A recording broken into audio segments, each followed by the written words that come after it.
يا أيها الذين آمنوا اتقوا الله وكونوا مع الصادقين صدق الله العظيم۔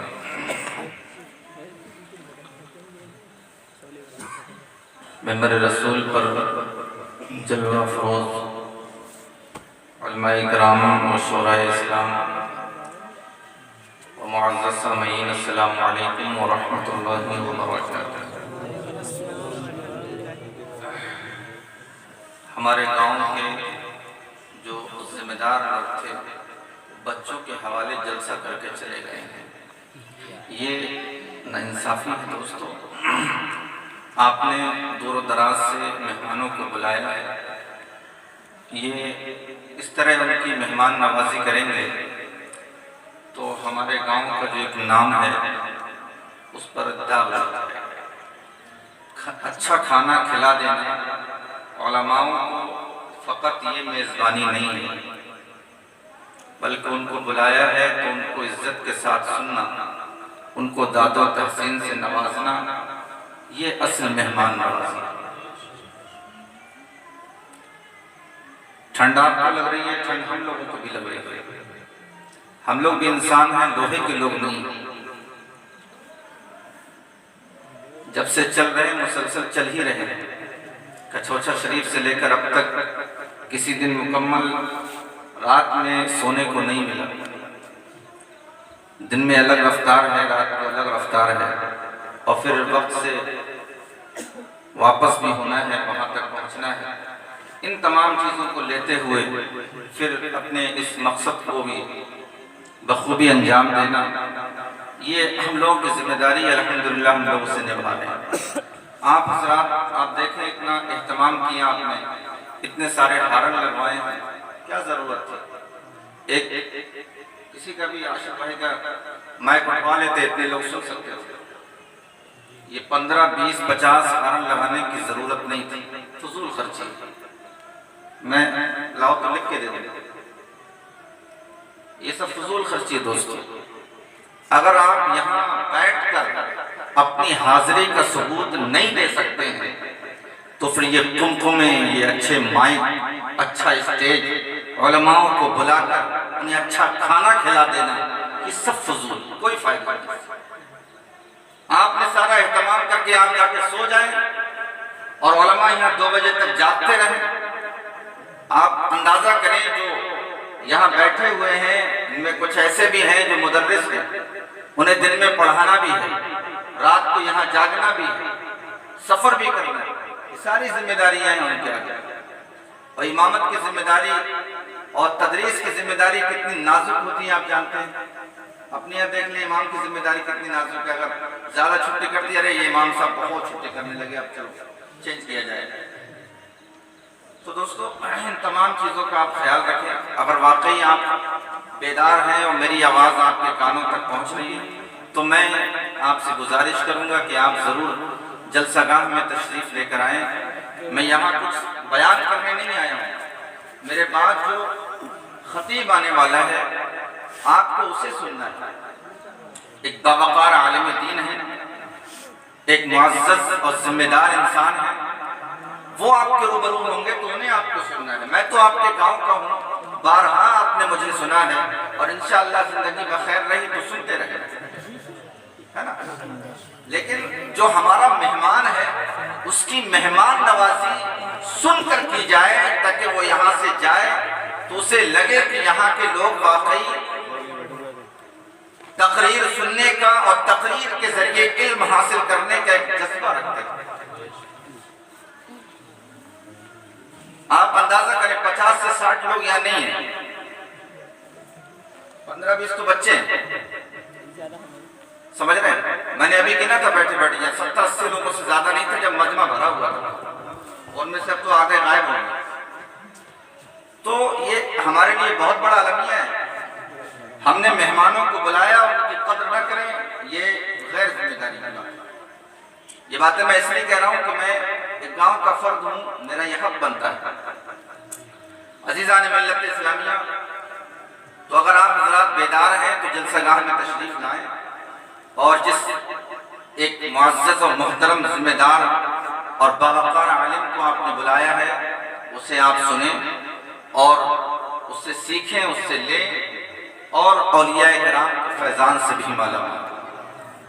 بات سمجھ رہے ہیں؟ اگر مائک میں سننا ہی تھا گھر پر تو پھر انتظام کرنے کی ضرورت نہیں ہے۔ ہماری یوٹیوب پہ بڑی تقریریں ہیں اور علماء کی بہت ساری تقریریں ہیں یوٹیوب پر، آپ اپنے گھر میں اپنے کان میں ہیڈ فون لگا کے سن سکتے ہیں، پھر اس کے لیے پیسہ خرچہ کرنے کی ضرورت نہیں ہے۔ بات سمجھ رہے ہیں؟ اگر آپ کو کمرے میں لیٹ بھی کر سننا ہے تو بڑے بڑے ججد علماء کی تقریریں یوٹیوب پر پڑی ہوئی ہیں، آپ سرچ کریں فوراً آئے گی تقریر۔ تو پھر یہ سب خرچ کرنے کی کیا ضرورت ہے؟ تو میرے عزیز، اگر واقعی آپ کو اللہ والوں سے عقیدت ہے، محبت ہے، تو آپ یہاں آئیں، کبھی کبھی بیدار ہو کر بھی ثبوت دیا کریں کہ ہم اللہ والوں کے چاہنے والے ہیں۔ ابھی کوئی بہت زیادہ وقت نہیں ہوا ہے، ابھی 11 بجے، اور پھر ہم نے آج تو جاگنے کا موڈ بنایا ہوا ہے، تو پھر یہ 11 ہمیں زیادہ نہیں لگنا چاہیے، یہ 11 زیادہ نہیں لگنا چاہیے، اور اگر 11 زیادہ لگتے ہیں تو پھر پروگرام کو مختصر رکھا جائے، ایک دم شارٹ، عشاء کے بعد بس امام صاحب کی تقریر، اس کے بعد صلاۃ و سلام۔ ایک بات یاد رکھیں، اللہ کے یہاں نیتیں دیکھی جاتی ہیں۔ بخاری شریف کی حدیث پاک ہے، امام بخاری نے سب سے پہلے اس حدیث کو نوٹ کیا آپ نے، انما الاعمال بالنیات، رب کے یہاں نیتیں دیکھی جاتی ہیں۔ ایک فقیر ہے، وہ 1 روپیہ دان کرے، اور ایک امیر ہے، وہ 100 روپے دان کرے، وہاں دیکھ رہے ہیں 99 روپے کا فرق ہے۔ ایک غریب 1 روپیہ خرچ کر رہا ہے رب کی راہ میں، ایک امیر 100 روپے خرچ کرتا ہے۔ اللہ رب العزت کے یہاں یہ مقدار اور اعداد نہیں دیکھے جاتے، وہاں انسانوں کے قلوب دیکھے جاتے ہیں، وہ انسانوں کی نیتیں دیکھی جاتی ہیں کہ یہ فقیر ہو کر بھی میری بارگاہ میں خلوص نیت سے 1 روپیہ خرچ کر رہا ہے، اسے میں 100 کے برابر ثواب عطا کروں گا۔ تو اب اگر جلسہ چھوٹا سا کر لیا جائے اور صرف مسجد کے امام کی تقریر ہو جائے، الحمدللہ بحمدہ تعالی، ہمیں اللہ کی ذات سے امید ہے ثواب وہی ملے گا جو اتنی سجاوٹ کے بعد ہمیں ملے گا۔ بات سمجھ رہے ہیں؟ تو اللہ رب العزت کے یہاں نیتیں دیکھی جاتی ہیں، نیت میں اگر خلوص ہے تو انشاءاللہ چھوٹی محفل پر بھی ہم بڑا ثواب اس کے یہاں سے لے سکتے ہیں، اور اگر نیت میں یہ ہے کہ نہیں آپ ٹھنڈ زیادہ لگے گی جا کے سونا ہے، تو پھر تو کوئی بات ہی نہیں ہے نا۔ اللہ رب العزت کی نیتوں کا سوال ہے۔ میرے کیف میں نے جو قرآن کریم کی آیت پڑھی ہے اس پر چند باتیں میں عرض کر دوں، اور اس کے بعد انشاءاللہ اپنی جگہ لوں گا۔ بعد میں میرے بعد میں کچھ مہمان ہیں، ناطخہ حضرات ہیں، اس کے علاوہ ایک بہترین خطیب ہیں، وہ آپ کو سماعت کرنے ہیں۔ میں کچھ عرض کروں اس سے قبل ایک مرتبہ درود پاک پڑھ لیں، اللہم صلی علی سیدنا و مولانا محمد مبارک وسلم، صلاۃ و سلام علیک یا رسول اللہ صلی اللہ علیہ وسلم۔ اللہ رب العزت نے ہم نے جس عظیم انسان، عظیم ہستی کے نام سے یہ محفل سجائی ہے، بحمدہ تعالی ہمارا گاؤں اور ہمارے گاؤں کا ہر فرد اس عظیم ہستی کے فیضان سے مالا مال ہے۔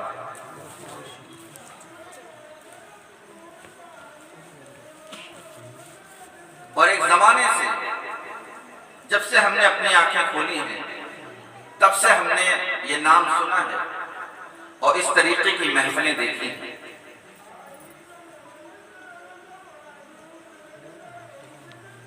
اللہ رب العزت نے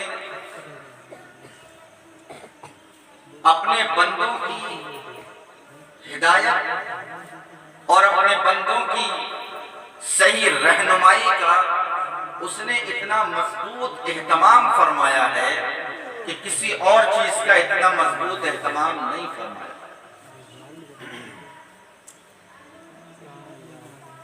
کیونکہ یہ چیز اللہ رب العزت نے عقل کے مدار پر نہیں چھوڑی کہ انسان اپنی عقل کے ذریعے ہدایت حاصل کر لے،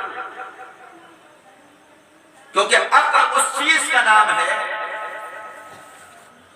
کہ اگر ہر چیز کو عقل کے میزان پر تولا جائے تو عقل کبھی غلط فیصلے لے لیا کرتی ہے، لیے جب ہدایت کی باری آئی، انسان کی سراپا نجات کی باری آئی، جب انسان کو صحیح راستہ دکھانا ہوا اور اس کی آخرت کی زندگی کو مکمل طریقے سے پاکیزہ بنانا ہوا، تو اس کے لیے فقط عقل کا سہارا نہ لیا گیا، بلکہ روز اول سے سب سے پہلے اللہ نے انسانی شکل میں اگر کسی کو بھیجا تو انسان کو نہیں بھیجا بلکہ انسان کے رہنما کو بھیجا۔ انسانوں کی جماعت کو پیدا نہیں فرمایا بلکہ اللہ رب العزت نے انسان کے رہنما کو پیدا کیا، انسان کے قائد کو پیدا فرمایا، اور وہ انسانی قائد، انسانی رہنما کون تھا؟ وہ حضرت آدم علیہ السلام کی ذات گرامی۔ آپ اندازہ کریں، دنیا بڑھتی گئی، اللہ رب العزت نے اس کی ہدایت کا اہتمام فرمایا، بے شمار انبیاء کرام کی جماعت اس دنیا پر بھیجی، الگ الگ خطوں میں انبیاء کو بھیجا، الگ الگ سوسائٹی میں اللہ رب العزت نے انبیاء کرام کو مبعوث فرمایا۔ کیوں؟ تاکہ بندے جنہیں شیطان بھٹکا لے جائے، وہ بندے جو دنیا کی محبت میں مگن ہو جائیں، وہ بندے جو دنیا کے حرص میں لگ جائیں، وہ بندے جو دنیا کے حسن میں گم ہو جائیں، انہیں انبیاء کرام آخرت کا خوف دلا کر، اللہ کی وحدانیت کا تصور دے کر اللہ رب العزت کے بارگاہ میں لا کر حاضر کر دیں۔ اس لیے اللہ رب العزت نے انبیاء کرام کا ایک طویل سلسلہ جاری فرمایا، اور یہ سلسلہ حضرت عیسیٰ علیہ السلام پر آ کر کچھ دیر کے لیے رک جاتا ہے، بند ہو جاتا ہے۔ اس کے بعد اللہ رب العزت نے تقریباً 570 سال کے بعد تمام انبیاء کے سردار، ہم سب کے آقا جناب محمد رسول اللہ صلی اللہ علیہ وسلم کو اس خاکدان گیتی پر مبعوث فرمایا۔ آپ آخری نبی بن کر آئے، آخری رسول بن کر آئے، آخری پیغمبر بن کر آئے، آخری خطاب لے کر آئے۔ آپ کی شریعت اب ہمیشہ کے لیے، آپ کی طریقت ہمیشہ کے لیے، آپ کی حدیثیں ہمیشہ کے لیے، آپ کی کتاب ہمیشہ کے لیے لائی گئی۔ انبیاء اکرام کا دروازہ، نبوت کا دروازہ مصطفیٰ جان رحمت پر بند ہو گیا، اور میرے حضور کی جو زندگی تھی وہ 63 سال کی تھی۔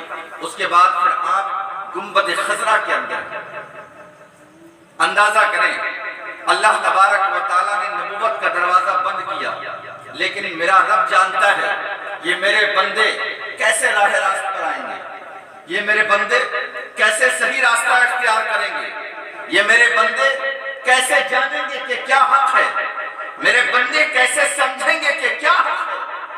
اس لیے اللہ تبارک و تعالیٰ نے انبیاء کرام کا دروازہ ضرور اپنے حبیب پر بند کر دیا، لیکن نبی کا لباس، نبوت کی نبی کا لباس ولایت کی شکل میں، نہ جانے اس دنیا کے اندر اللہ تبارک و تعالیٰ نے کتنے اپنے خاص بندوں کو یہ ولایت کا جامہ پہنا کر اس دنیا میں بھیجا، تاکہ اے لوگوں اگر تمہیں ہدایت چاہیے، اگر تمہیں رہنمائی چاہیے، تمہیں قائدانہ صلاحیتیں چاہیے، تو تمہیں کسی اور کے پاس جانے کی ضرورت نہیں، بلکہ اللہ والوں کے دروازے پر آ جانا، یہاں تمہیں سچی ہدایت ملنے والی ہے۔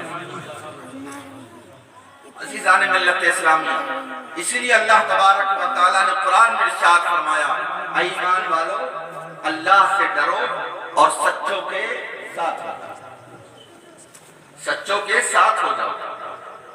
یہ سچوں کے ساتھ ہونے کا مطلب ہے، اس کو اپنے آسان لب و لہجے میں یوں سماعت کریں، سچوں کے ساتھ ہونے کا مطلب ہے کہ آپ اللہ والوں کے ساتھ ہو، اس لیے یہی سچے ہیں،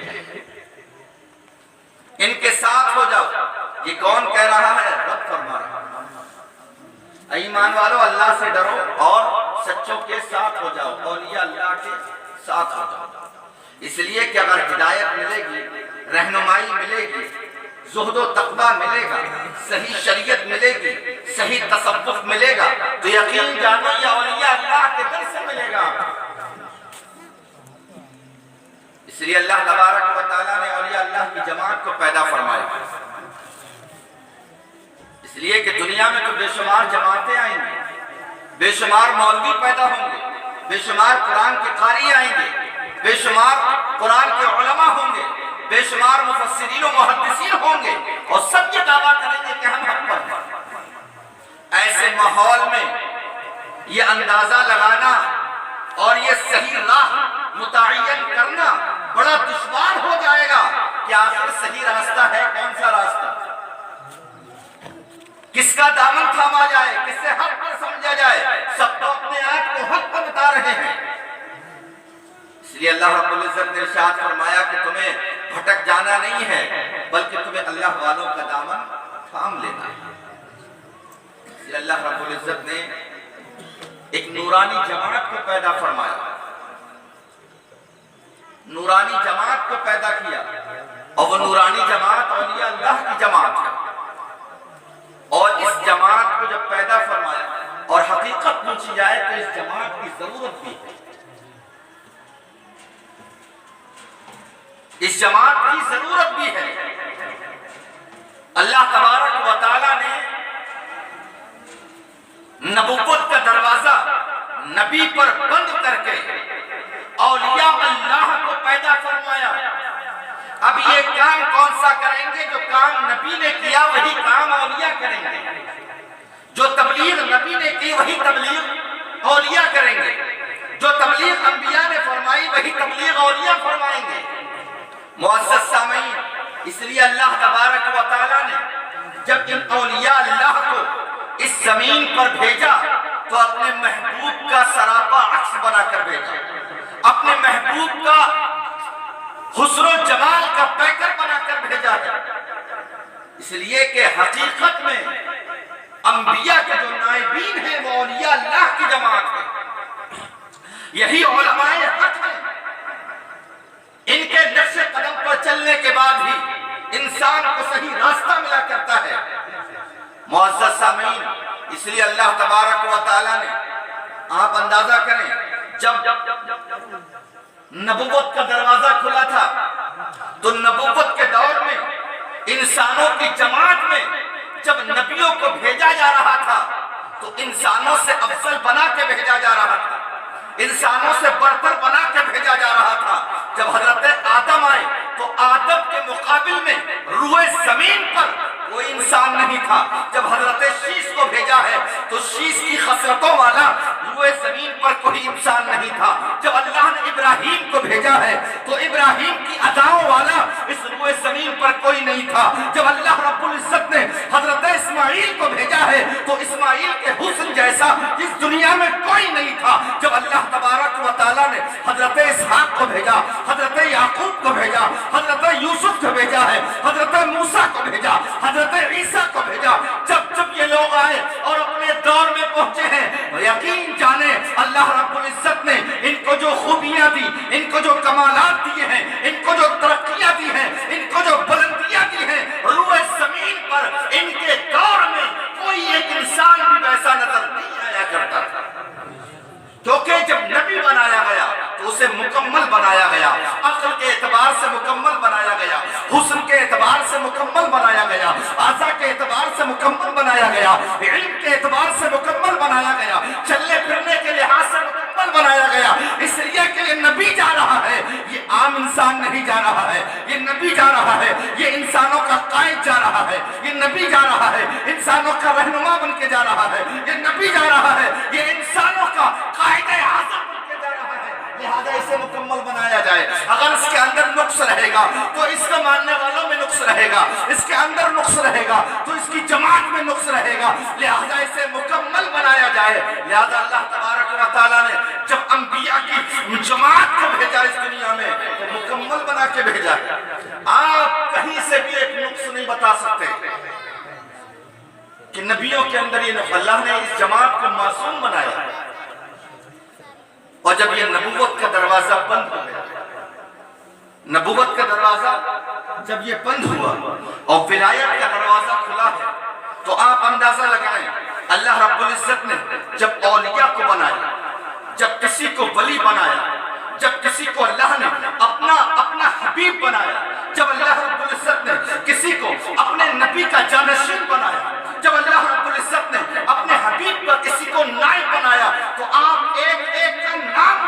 دیکھ لیں ان کے اندر آپ کو عیب نہیں ملے گا، تمام رہنماؤں کی صلاحیتیں ان کے اندر ملیں گی اور تمام قائدین کا ہنر ان کے اندر ملے گا۔ آپ اندازہ لگائیں اللہ رب العزت نے ولایت کی دنیا میں سب سے عظیم اور سب سے روشن نام جو بنایا ہے وہ حضور غوث اعظم کا بنایا ہے۔ آپ اندازہ لگائیں، آپ مصطفیٰ جان رحمت کو دیکھ لیں اور حضرت غوث اعظم کو دیکھ لیں، مکمل حضور سرور عالم صلی اللہ علیہ وسلم کا عکس جمیل حضور غوث اعظم کے اندر نظر آیا کرتا ہے، عکس جمیل مکمل نظر آتا ہے۔ آپ وہاں دیکھیں کہ آقا کریم صلی اللہ علیہ وسلم کا علم دیکھیں تو دیکھیں لاجواب علم ہے، آپ کو معلم کائنات بنا کر بھیجا گیا ہے تو غوث اعظم کی بارگاہ میں آ جائیں۔ اللہ رب العزت نے آپ کو اتنا بڑا عالم بنایا تھا، اتنا بڑا عالم بنایا تھا، جب آپ مسند تدریس پر بیٹھتے ہیں اور جب آپ قلم اٹھاتے ہیں اور فتوے لکھتے ہیں تو صرف بغداد کی سرزمین پر نہیں بلکہ پورے عرب و عجم میں صرف فتوہ چلتا تھا تو غوث اعظم کا چلتا تھا، اس کے علاوہ کسی اور کا فتوہ نہیں چلتا تھا۔ اندازہ کریں جو نبی کو خصوصیت دی گئی ہے وہ ایک ولی کو بھی خصوصیت دی گئی ہے، اندازہ کریں۔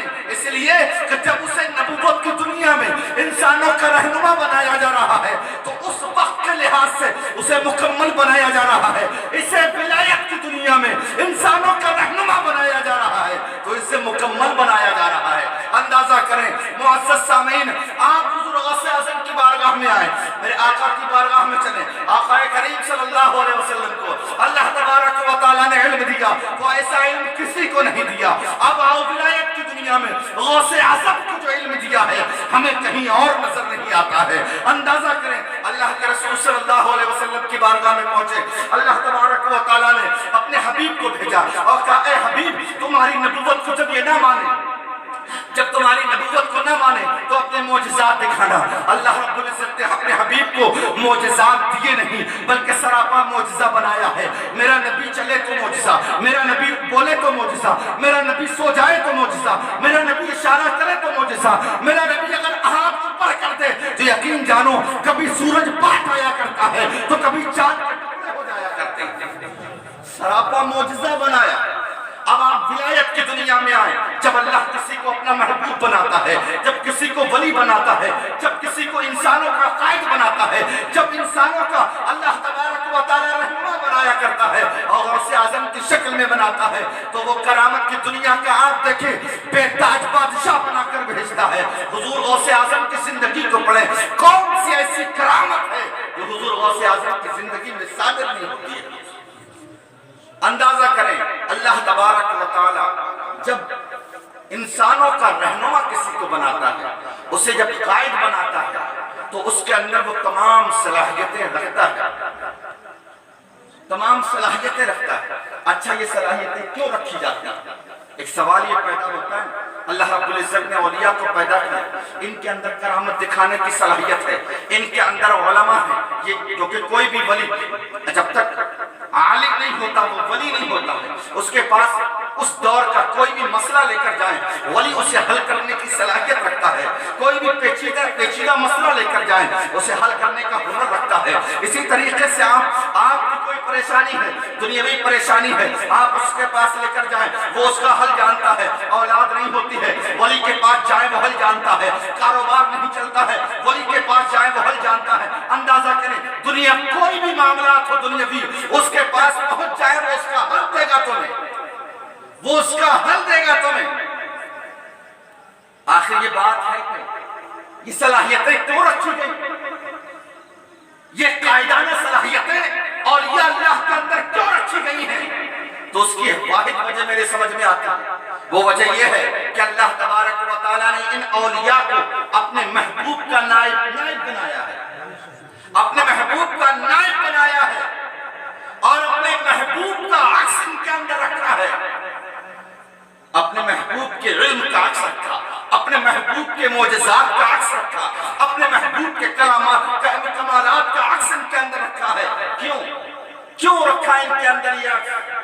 تاکہ جب کوئی مخدوم پاک کی بارگاہ میں پہنچے، مارا ہوا ستایا ہوا، جسے کہیں شفا نہ ملی ہو، جسے کہیں سہارا نہ ملا ہو، جب وہ مخدوم سینا کی بارگاہ میں پہنچے گا، اسے شفا ملے گی، تو اس کا دل بغیر کسی دباؤ کے یہ بات ماننے پر مجبور ہو جائے گا کہ جب 1400 سال بعد ایک انسان کے اندر یہ کمالات ہو سکتے ہیں کہ اگر اس کے پاس بے اولاد پہنچ جائے تو اولاد مل جاتی ہے، اس کے پاس بغیر کاروبار کا انسان پہنچ جائے تو صاحب کاروبار ہو جایا کرتا ہے، ایسا انسان جسے دنیا چاہیے وہ پہنچے، اسے دنیا ملتی ہے، جسے دین چاہیے اسے دین ملتا ہے، جسے آخرت چاہیے اسے آخرت ملتی ہے۔ جب 1400 سال بعد ایک غلام کے اندر یہ صلاحیتیں ہیں تو 1400 سال پہلے وہ نبی جسے تمام انبیاء کا سردار بنایا ہے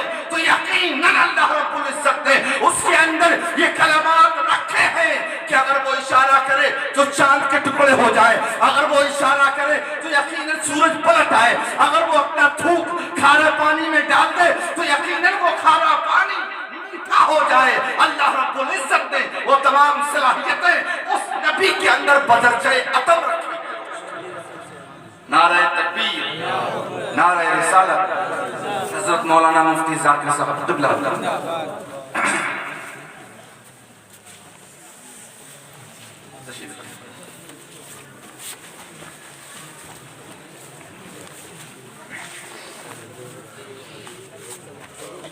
درود پاک پڑھیں، اللہم صلی علی سیدنا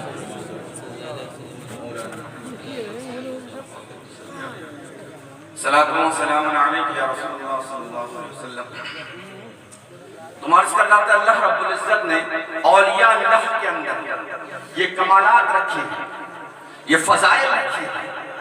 آپ دنیا کا کوئی بھی مسئلہ لے کر چلے جائیں، ان کی بارگاہ میں اس کا حل ہے۔ اسی طریقے سے نبی کی بارگاہ میں آپ دنیا کا آخرت کا کوئی مسئلہ لے کر چلے جائیں، اس نبی کے پاس اس کا حل ہے۔ ان کے پاس بھی حل ہے، ان کے پاس بھی حل ہے۔ ماجرا کیا ہے؟ ماجرا یہ ہے کہ وہ نبیوں کا سردار ہے، اس کے پاس ہر چیز کا حل ہے، اور یہ سب کے سب اسی نبی کے نائب ہیں، یہ سب کے سب اسی نبی کا عکس رکھتے ہیں۔ لہٰذا جب ان غلاموں کے پاس ان تمام مسائل کا حل ہے تو ہمارا دل بھی اس بات کو مانے گا اور ہماری عقل بھی اس بات کو مانے گی۔ جب غلاموں کے پاس دنیاوی حل بھی ہے، اخروی حل بھی ہے، تو یقیناً ان غلاموں کا جو سردار ہے اس کے پاس تو وہ تمام حل بدرجہ عطم موجود ہے۔ عزیزان ملت اسلامیہ، تو اللہ رب العزت نے دنیا کے اندر اپنے بندوں کی ہدایت کا اتنا زبردست اہتمام فرمایا ہے۔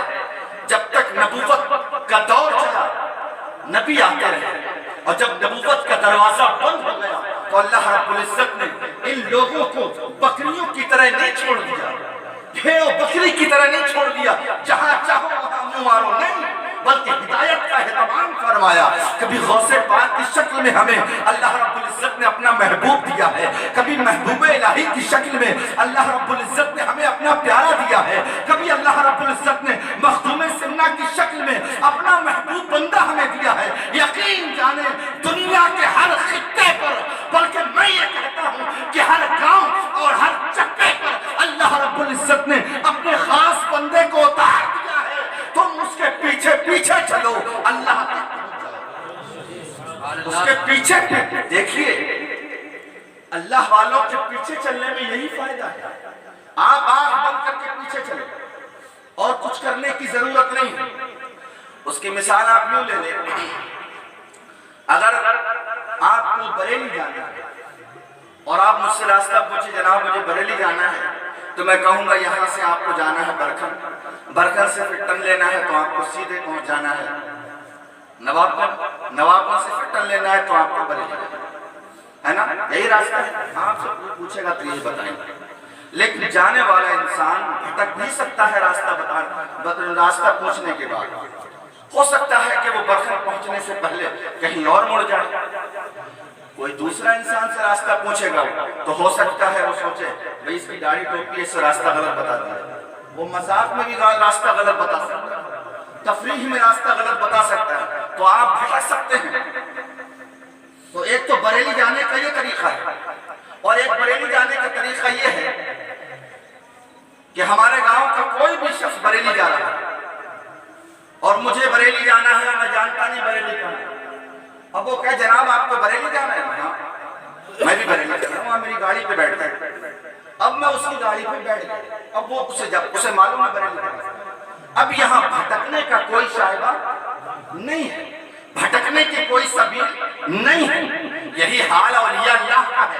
اولیاء اللہ کے پاس پہنچنے کے بعد پھر عقلیں لگانے کی ضرورت نہیں ہے، وہاں آنکھ بند کر کے ان کے قدم سے قدم ملا کر چلتے رہیں۔ قسم خدا کی، اللہ رب العزت نے ان اولیاء اللہ کو وہ مقام عطا فرمایا ہے، بس آنکھیں بند کر کے ان کے پیچھے پیچھے چلتے رہو، جنت تک آپ پہنچ جائیں گے۔ اسی لیے اللہ رب العزت نے ارشاد فرمایا کونوا مع الصادقین، اے ایمان والو ان کے ساتھ ہو جاؤ۔ اور میں بہت مختصر لفظوں میں یہ بات سمیٹنا چاہتا ہوں۔ حضرت تشریف رکھتے ہیں، ایک بہترین خطاب آپ کو سماعت کرنا ہے۔ یہ جو ساتھ کا میٹر ہے کہ ہمیں اولیاء اللہ کے ساتھ رہنا ہے، اللہ رب العزت نے یہ تعلیم دو جگہ دی ہے، کیونکہ انسانی زندگی دو جگہ کی زندگی زیادہ معیاری ہے اور زیادہ اہمیت رکھتی ہے۔ یوں تو ہماری زندگی کئی وجوہات سے اور کئی ادوار سے گزر کر چل رہی ہے۔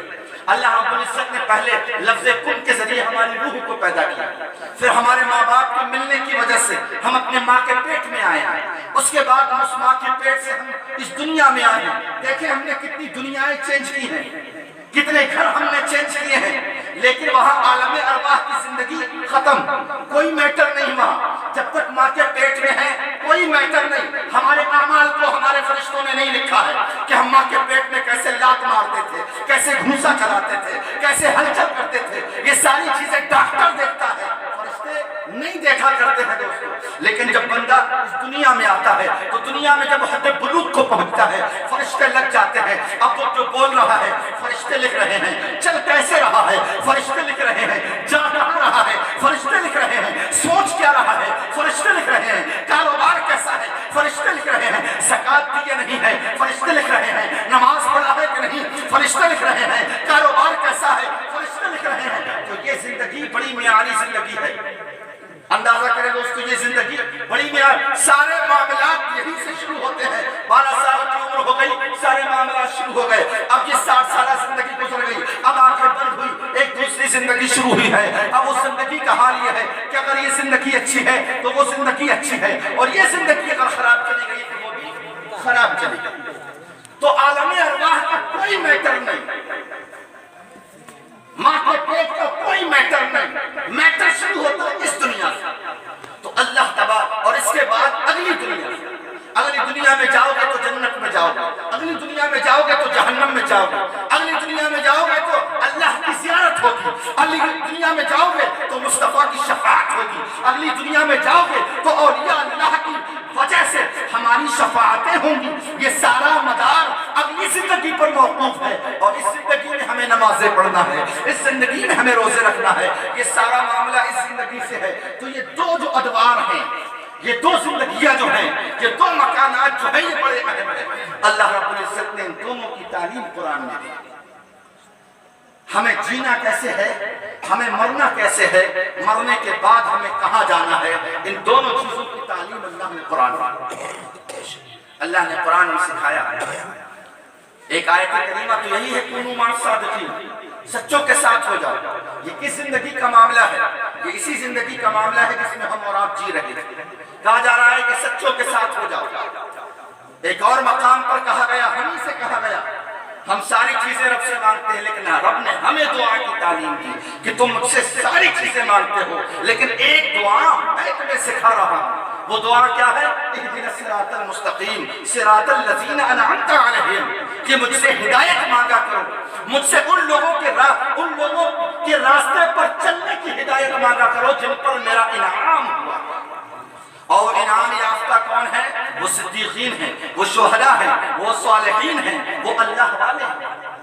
تو ایک تعلیم تو اللہ نے قرآن میں یہ دی ہے کہ تم مجھ سے نمازوں میں دعا مانگے کرو، اور نمازوں میں نہیں بلکہ نماز کی ہر رکعت میں مجھ سے دعا کیا کرو، اہدنا الصراط المستقیم صراط الذین انعمت علیہم، اہدنا الصراط المستقیم صراط الذین انعمت علیہم۔ اب آپ اندازہ لگائیں اس دنیا میں اللہ والوں کے ساتھ رہنا اللہ کی نظر میں کتنا محبوب ہے اور یہ کتنا ضروری ہے کہ اللہ ہمیں دعا کی تعلیم قرآن میں دے رہا ہے، اور اس قرآن کی آیت کو پھر ہر رکعت میں شفٹ کر دے رہا ہے کہ ہر رکعت میں مجھ سے دعا کرو اہدنا الصراط المستقیم، کہ مولا تو ہمیں اپنوں کے راستے پر چلا، جو تیرے ہو چکے ہیں تو ان کے راستے پر چلا۔ تو یہ دنیاوی میٹر ہے کہ جب تک دنیا میں رہے ہم ان کے راستے کی دعائیں بھی کریں، ان کے بارگاہوں میں پہنچے بھی اور ان کے نقش قدم پر عمل بھی کریں۔ یہ دنیاوی میٹر ہے۔ اب آئیے دوسری طرف چلتے ہیں، وہ دنیا آنکھیں بند ہونے کے بعد جہاں ہم پہنچتے ہیں، جہاں قبر ہمیں ملتی ہے، جہاں منکر نکیر سے ملاقات ہوا کرتی ہے، جہاں حضور کا دیدار ہوا کرتا ہے، جہاں حساب و کتاب ہوگا، جہاں جنت و دوزخ کا فیصلہ ہوگا۔ اب ہم اس دنیا کی بات کرتے ہیں۔ اللہ نے قرآن میں تعلیم دی ہے، فاطر السماوات والارض انت ولی فی الدنیا والآخرہ۔ اللہ رب العزت قرآن کریم میں ارشاد فرما رہا ہے، اے لوگو تم مجھ سے دعائیں کیا کرو۔ کیا دعائیں کیا کرو؟ توفنی مسلموں والحقنی بالصالحین، کہ مولا ہم جب مریں تو اس حالت میں مرے کہ ہم اسلام کی حالت میں رہیں، ہم ایمان کی حالت میں رہیں، ہم تیرے فرما بردار بندے ہو کر مریں۔ ہمارے مرنے کی کیفیت یہ ہونی چاہیے، اور مولا مرنے کے بعد بھی ہمیں جو 2 گز زمین نصیب ہو اس کا حال یہ ہو والحقنی بالصالحین، مولا جو تیرے ہو چکے ہیں، جنہیں تو اپنا کر چکا ہے، جو تیرے محبوب بندے ہو چکے ہیں مولا، جنہیں مقبولیت کی سرٹیفکیٹ مل چکا ہے مولا، ان کے پاس ہمیں دفن ہونے کا موقع مل جائے، ان کے پاس ہمیں دفن ہونے کا موقع مل جائے کہ مولا مریں ہم تو اس حالت میں مریں، اور مرنے کے بعد ہمیں جو 2 گز زمین نصیب ہو وہ حال یہ ہو کہ یا تو مخدوم سمنا کے پاس ہو، یا تو بغداد کی سرزمین مل جائے، یا تو تیرے محبوب کا دربار مل جائے۔ اور اگر یہ تمام چیزیں اتفاق سے نہ بھی ملی تو یقیناً ہمیں اللہ کی ذات پر بھروسہ ہے کہ ہمیں عبد الرحمن شاہ میاں کا در تو ضرور مل جائے گا، اس لیے کہ اللہ نے ہماری اس دعا کی مقبولیت کے لیے ایک اپنا محبوب بندہ جسے صوفی بنا کر، جسے اپنا بنا کر، جسے اپنا مقبول بندہ بنا کر ہماری بستی میں بھیج دیا، اور ہمارے قبرستان میں اسے دفن کرا دیا، تاکہ اس کے فیض سے جتنے لوگ بھی گونج سے مر کر اس قبرستان میں پہنچے تو اس کے فیض سے مرنے کے بعد بھی مالا مال ہو۔ تو اللہ نے یہ تعلیم دی ہے ہمیں کہ دنیا میں یہ دعا کرو، توفنی مسلموں والحقنی بالصالحین، کہ مولا مرنے کے بعد بھی ہمیں 2 گز زمین نصیب ہو تو کسی اللہ والے کے پاس نصیب ہو، کسی تیرے محبوب بندے کے قریب نصیب ہو۔ معزز سامعین، یقیناً ہم دعا کریں اللہ ہماری اس دعا کو قبول فرمائے گا، اور ہم جب پہنچ کے قبرستان میں پہنچیں گے تو ہماری قبر عبد الرحمن شاہ میاں علیہ رحمہ کے قبر کے قریب ہوگی۔ ان کی قبر پر جب اللہ کی رحمتوں کا نزول ہوگا تو اس کے چھینٹے ہمارے قبر میں بھی آ جائیں گے۔ جب ان کی قبر پر اللہ کی جلوہ نمائی ہوگی تو یقیناً ہمارے پاس بھی اس کے کچھ چھینٹے، اس کی کچھ برکتیں ہماری قبر میں بھی آئیں گی، اور پھر جو ہمارے گناہ ہیں، جو ہمارے سیاہ اعمال ہیں، ان کا جو ہم پر عذاب ہوگا، یقیناً اللہ تبارک و تعالی اپنے اس محبوب بندے کے بغیر ہمارے گناہوں میں تخفیف پیدا کر دے گا یا انہیں معاف فرما دے گا۔ عزیزان ملت اسلامیہ، تو اللہ ہمیں دونوں دنیا کا حکم دیتا ہے کہ اس دنیا میں بھی رہو تو تم دعا کرو، ایک تو تعلیم کی نام لے کر یا ایھا الذین آمنوا اتقوا اللہ وکونوا مع الصادقین، کہ اے ایمان والو اللہ سے ڈرو اور سچوں کے ساتھ ہو جاؤ۔ ایک دوسرے مقام پر فرمایا اہدنا الصراط المستقیم صراط الذین انعمت علیہم، اور پھر آخرت کے معاملے میں فرمایا توفنی مسلما والحقنی بالصالحین۔ اسی چیز کو حضور محدث اعظم ہند علیہ رحمت و رضوان فرماتے ہیں کہ موت آئے تو در پاک نبی پہ سید، ورنہ تھوڑی سی زمین ہو شہر سمنا کے قریب، وما علینا الا البلاغ۔ السلام علیکم ورحمۃ اللہ وبرکاتہ۔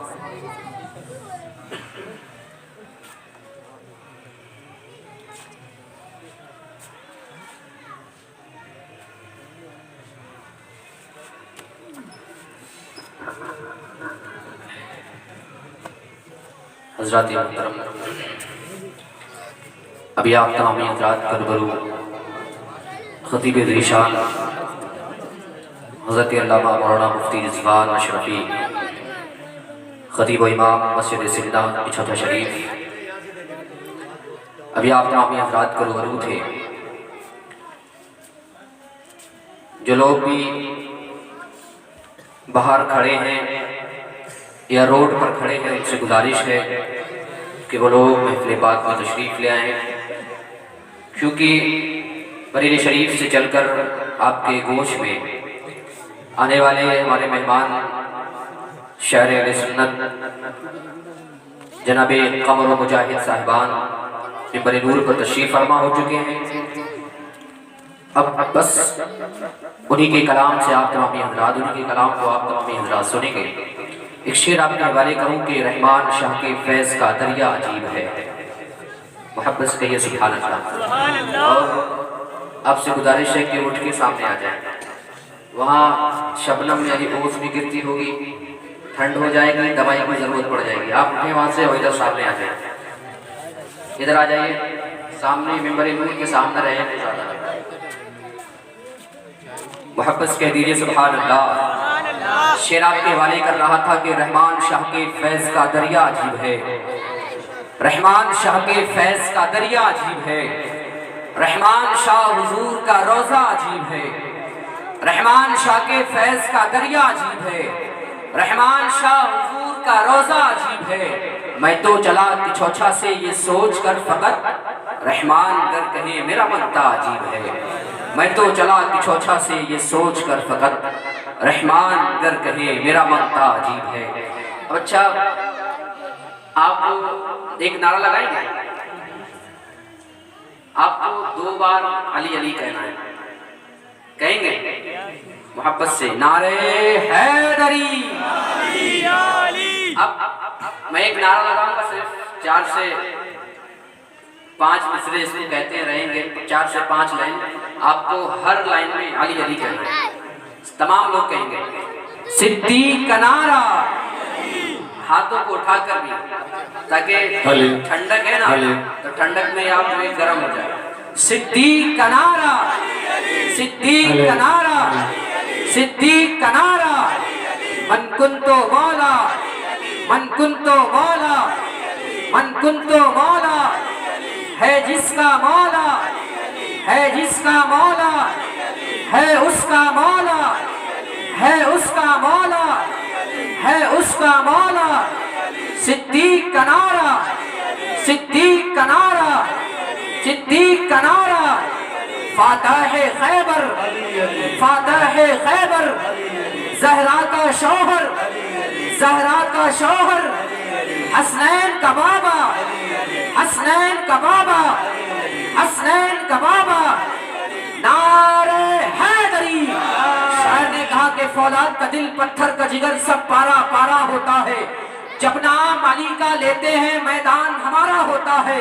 مہنگائی کا غم رہتا ہے انہیں، بازار پہ جن کی نظریں ہو، اپنا تو شہید اعظم کے ٹکڑوں پہ گزارا ہوتا ہے۔ ہر غم سے رہائی ملتی ہے، ہر کام ہمارا ہوتا ہے، جس وقت ہمارے ہونٹوں پہ یا غوث کا نعرہ ہوتا ہے۔ ہر غم سے رہائی ملتی ہے، ہر کام ہمارا ہوتا ہے، جس وقت ہمارے ہونٹوں پہ یا غوث کا نعرہ ہوتا ہے۔ حضرات محترم بلا تاخیر نعت سرور کونین علیہ الصلوۃ والسلام یا منقبت کے اشعار لے کر شاعر شیریں وقال مداح رسول انعام جناب حضرت قمر و مجاہد صاحبان بریلی شریف آپ تمامی حضرات کو روبرو ہو رہے ہیں مصروں کے ساتھ کے اگر وہ اشارہ کر دے تو تکلم ٹپک پڑے، جنبش لبوں کو دے تو تبسم ٹپک پڑے۔ قمر و مجاہد وہ شاعر ہیں کہ لکھ کر نبی کی نعت کاغذ نچوڑ دے تو ترنم ٹپک پڑے۔ کیا بات ہے، سبحان اللہ۔